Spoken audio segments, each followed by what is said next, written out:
ادھر کے ہی رہنما ہوں گے. کیا سمجھتی ہیں ایسی صورتحال میں جب حکومت سازی کے لیے ہر کسی کے نمبر پورے ہو چکے ہیں اور وہ آگے بڑھنے کی تگودو کر رہا ہے, مشکلات کیا ہوں گی بطور پی ٹی آئی جماعت کو یا سنی اتحاد کونسل کو؟ جی دیکھیے, جو پاکستان تحریک انصاف کے نمائندے ہیں جو اس وقت پارلیمان میں پہنچنے میں کامیاب ہوئے ہیں, وہ بے شک سنی اتحاد کو جوائن کریں, کیونکہ یہ ایک تکنیکی طور پہ ہمیں ناک آؤٹ کیا گیا تو ہم بھی اسے تکنیکی طور پہ کھیل رہے ہیں. جس طرح کا فیلڈ ہمیں مل رہا ہے ہم اس طرح کے فیلڈ پر کھیل رہے ہیں اور بہترین طریقہ جو ہمیں لگتا ہے ہم وہ اپنا رہے ہیں. مگر جو ہمارے نمائندے ہیں ان کی پہچان ہمیشہ تحریک انصاف ہی رہے گی. وہ تحریک انصاف کا نظریہ لے کر آئیں گے پارلیمان میں اور وہ تحریک انصاف کا نظریہ کا دفاع بھی کریں گے اور اپنی جماعت کا بھی دفاع کریں گے. ہاں ضرور انہیں آپ یہ کہیں گے کہ وہ اس وقت سنی اتحاد کے ممبرز ہیں, مگر سب یہ بھی جانتے ہیں کہ شاید سنی اتحاد کو ہی آپ پاکستان تحریک انصاف کی پہچان سے جانیں. لیکن آپ نے کہا کہ تکنیکی حوالے سے ہی ہم جا رہے ہیں, آگے بڑھ رہے ہیں. تکنیکی طور پہ اگر بات کی جائے تو الیکشن ایکٹ 2017 کا رول 94 ہے, اس میں یہ لکھا ہے کہ کسی ایسی جماعت میں شمولیت اختیار ہو سکتی ہے جس جماعت کا اپنا انتخابی نشان موجود ہو اور اس کا ایک ممبر جیتا ہوا ہو. اب صاحبزادہ حامد رضا صاحب جیتے ہوئے ہیں, میں 2-3 دن سے اس بارے میں بات کر رہا ہوں کہ مجھے دانستہ طور پہ لگ رہا ہے کہ پاکستان تحریک انصاف یہ غلطی کر رہی ہے کہ وہ جیتے تو ہوئے ہیں لیکن اپنے پارٹی کے نشان پہ نہیں جیتے. ان کی پارٹی کا نشان ہے گھوڑا. وہ آزاد حیثیت سے میدان میں تھے تو وہ مینار کے نشان پہ جیتے ہیں. تو مجھے تو ان کی اپنی شمولیت جو ہے وہ خطرے میں لگ رہی ہے اپنی پارٹی میں. تو پھر یہ لوگ کس طریقے سے جا کے اس میں شامل ہو سکتے ہیں, یہ مخصوص نشستیں مل سکتی ہیں؟ جی ایکچولی مجھے یہ معلوم نہیں ہے. اگر آپ کہہ رہے ہیں تو ہمیں دیکھنا پڑے گا کہ کیا ایسے ہی ہے, اس کے مطابق ہم چلیں گے. آپ جانتے ہیں آج ہم نے یہ بھی اناؤنس کیا ہے کہ ہم اپنے انٹرا پارٹی الیکشنز دوبارہ کروانے جا رہے ہیں. اب اور اس پہ اگر بات کریں, دیکھیے بہت افسوس کی بات ہے کہ جس طرح پاکستان تحریک انصاف کو ٹیکنیکلی ناک آؤٹ کیا گیا, ناانصافی ہوئی. آپ کے سامنے ہے کہ جب سپریم کورٹ میں الیکشن کمیشن آف پاکستان ایک پارٹی بن کر ہماری جماعت کے خلاف پہنچی, تو جس دن یہ فیصلہ ہوا کہ پاکستان تحریک انصاف سے اس کا بلہ چھینا جائے گا, اسی دن اے این پی کو اس کا لالٹین ضرور ملا. انہوں نے تو الیکشنز کرائے بھی نہیں تھے, ان کو کوئی ناک آؤٹ نہیں کیا گیا, ان کو صرف ایک فائن دے دیا گیا. اور یہ وہ جماعت تھی جس نے الیکشنز ہی نہیں کرائے تھے. ہمارے پہ تو یہ الزام تھا نا کہ ہم نے اپنے آئین کے مطابق الیکشنز نہ کروائے. تو مجھے تو یہ ساری چیز ایک مذائقہ خیزی لگتی ہے, کیونکہ الیکشن کمیشن وہ ادارہ ہے پاکستان کا جس نے پاکستان کی آئین کی خلاف ورزی کی اور پاکستان کے آئین کو سائڈ پر رکھا اور اس کی پاسداری نہ کرتے ہوئے انہوں نے اپنے جو منتخب کردہ وقت تھا اس کے اندر انہوں نے الیکشنز نہ کروائے.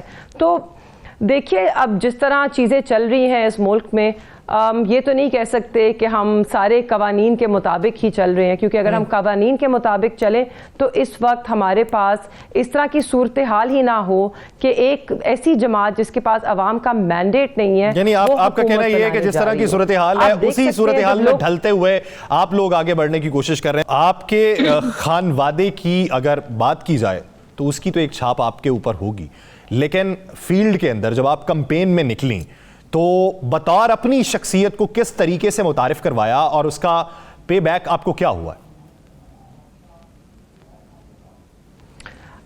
جی بالکل, میں آپ کو بتاتی ہوں. اس پر آنے سے پہلے آئی وانٹ ٹو کنٹینیو یہ جو کانورسیشن ہو رہی تھی شرمیلا فاروقی صاحبہ کے ساتھ اور سائرہ بانو صاحبہ کے ساتھ.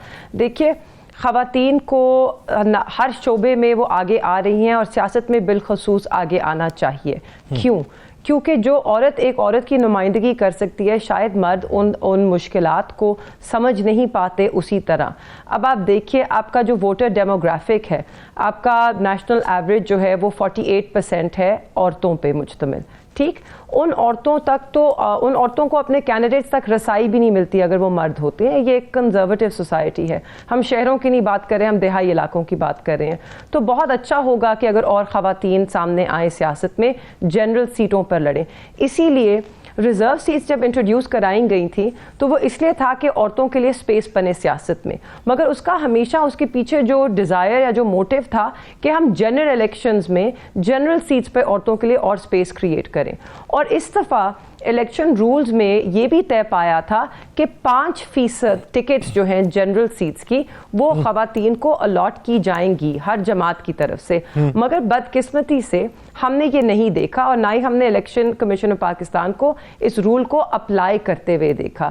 تو ایک دوہرا معیار تو ہے، جہاں پر ان کو رول اپلائی کرنا ہوتا ہے وہ بڑے زور سے کرتے ہیں اور جہاں پر نظر انداز کرنا ہوتا ہے وہ کرتے ہیں۔ حالانکہ میرے خیال میں اس رول کو بہت سختی سے اپلائی ہونا چاہیے، نہ صرف کہ کمزور حلقوں میں خواتین کو سیٹ دی جائے، مگر جہاں پر آپ کے پاس مضبوط خواتین کینڈیڈیٹس ہیں آپ کو ان کو ٹکٹ بھی دینی چاہیے، آپ کو اپنا 5% کا کوٹا بھی پورا کرنا چاہیے، جو اس وقت میرے خیال میں شاید پاکستان تحریک انصاف کے علاوہ میرے خیال میں جی ڈی اے نے بہت ساری خواتین کو ٹکٹس دی، مگر باقی جو جماعتیں ہیں انہوں نے جنرل سیٹس پر اپنا 5% کوٹا جو ہے وہ مکمل نہیں کیا۔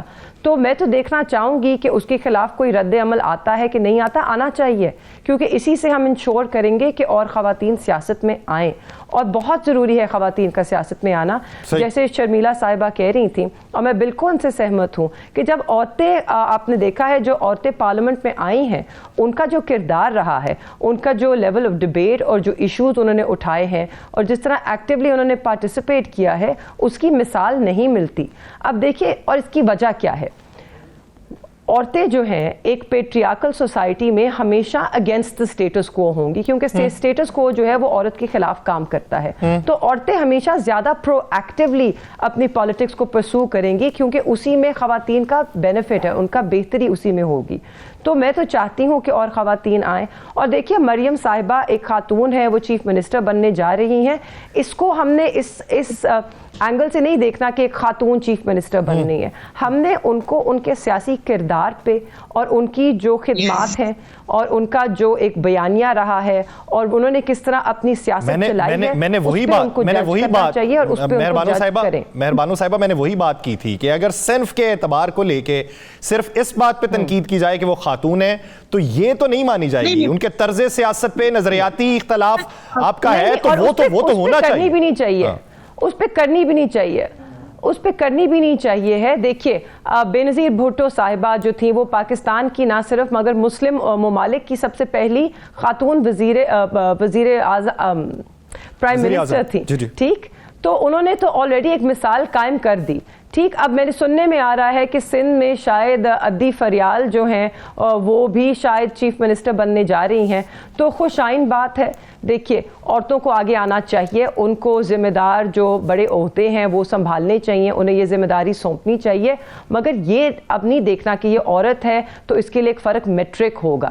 ہمیں یہ دیکھنا چاہیے کہ یہ اگر ایک خاتون سیاستدان ہے ان کو صرف دیکھیں ایک سیاستدان کے طور پہ، مریم بی بی کو دیکھیں بطور سیاستدان ہی دیکھنا چاہیے۔ جی سائرہ بانو صاحبہ، بیانیہ رہا ہے، سائرہ بانو اور صاحبہ اگر ہم بطور سیاستدان دیکھتے ہیں، میں صرف کمپلیٹ کر لوں تو مجھے تھوڑی تشویش ہے کہ مجھے امید ہے کہ وہ سیاسی انتقام نہیں لیں گی، وہ اپنے لہجے میں تھوڑی نرمی لائیں گی، کیونکہ اسی سے پاکستان آگے چلے گا۔ اب تک ان کا بیانیہ کافی سخت اور تلخ رہا ہے، تو مجھے امید ہے کہ اس میں تھوڑی نرمی آئے گی۔